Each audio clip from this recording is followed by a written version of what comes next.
নমস্কার বন্ধুরা, তোমাদের সবাইকে স্বাগত জানাচ্ছি আমাদের এই ছোট্ট ইউটিউব চ্যানেলে।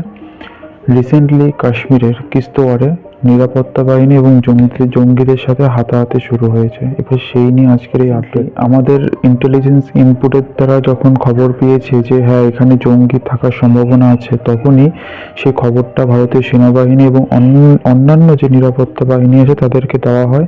তাদেরকে দেওয়া হলে এবার তারা তাদের সেনাবাহিনী নিয়ে তারা চলে যায় সেই সার্চ অপারেশন করার জন্য। সেনাবাহিনী নিয়ে চলে যায় পাহাড়ি অঞ্চল এবং বনাঞ্চলে, কারণ তারা লুকিয়ে আছে ওই পাহাড়ি অঞ্চল বনাঞ্চলেই, ঠিক আছে, কারণ তাদের সেফ থাকার জায়গা একমাত্র ওখানেই। সেই জন্য তখন সেনাবাহিনী চলে যায় এবং যখন যায় তখন সেনাবাহিনীর সাথে ওই জঙ্গিদের হাতাহাতি শুরু হয়ে যায়। তখন জঙ্গিরা কী করে, গ্রানাইট এবং আর্টিলারি যে অসমস্য অস্ত্র ব্যবহার করে সেনাবাহিনীদেরকে মারার জন্য, এবং তখনই তার পাল্টা আক্রমণে আমাদের সেনাবাহিনীও অ্যাটাক করে। এই অপারেশনে কারা ছিল? এই অপারেশনে ছিল ইন্ডিয়ান আর্মি, ছিল জম্মু কাশ্মীরের পুলিশ ছিল, এবং কে ছিল, সিএপিএফ এর যেই সেনাবাহিনী ছিল তারা এই অপারেশনে যুক্ত ছিল। মানে যুক্ত ছিল কি এখনো যুক্ত আছে, এখন অপারেশনটা কন্টিনিউয়াসলি চলছে। এবার বলি এই কিস্তোয়াড় জেলাটা কেন গুরুত্বপূর্ণ, কারণ সম্পূর্ণ কাশ্মীরটাই পুরো ভারতের জন্য গুরুত্বপূর্ণ, সোজা কথা।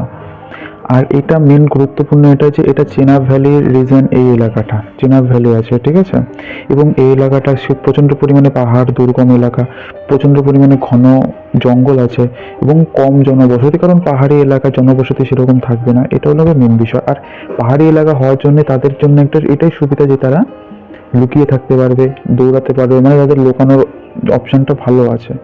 এই জন্য এই জিনিসগুলোই আমাদের সেনাবাহিনীকে একটু ডিফিকাল্ট করে দেয় তাদেরকে খুঁজে বের করা। তা সত্ত্বেও আমাদের সেনাবাহিনীরা ইন্টেলিজেন্ট আউটপুটের দ্বারা তারপরে কি আমরা কিন্তু তাদেরকে খুঁজে বের করি। এটা পাহাড়ি এলাকা, সেই জন্য আমাদের সরকার চাইছে যে এই সমস্ত এলাকাতে যত ভালো করে সম্ভব সার্চ অপারেশন চালু করছে, যাতে এই এলাকাটাতে একটু এই জঙ্গি মানে আবর্জনা মুক্ত হয়। আবর্জনা মানে জঙ্গি মুক্ত হয়, ওই জঙ্গিটাই আবর্জনা, বজ্র পদার্থ, ওরা যাতে মুক্ত হয় সেই জন্য এলাকাতে সার্চ অপারেশনটা ভালো করে চালু করছে আমাদের আমাদের সরকারটা চেষ্টা করছে আস্তে আস্তে। মেইন কথা, এই যে অপারেশনটা হচ্ছে এই অপারেশনটার নাম কি? এই অপারেশনটার নাম, যারা এক্সাম দিচ্ছে তাদের জন্য গুরুত্বপূর্ণ, এই অপারেশনটার নাম হলো গিয়ে ত্রাসি-1।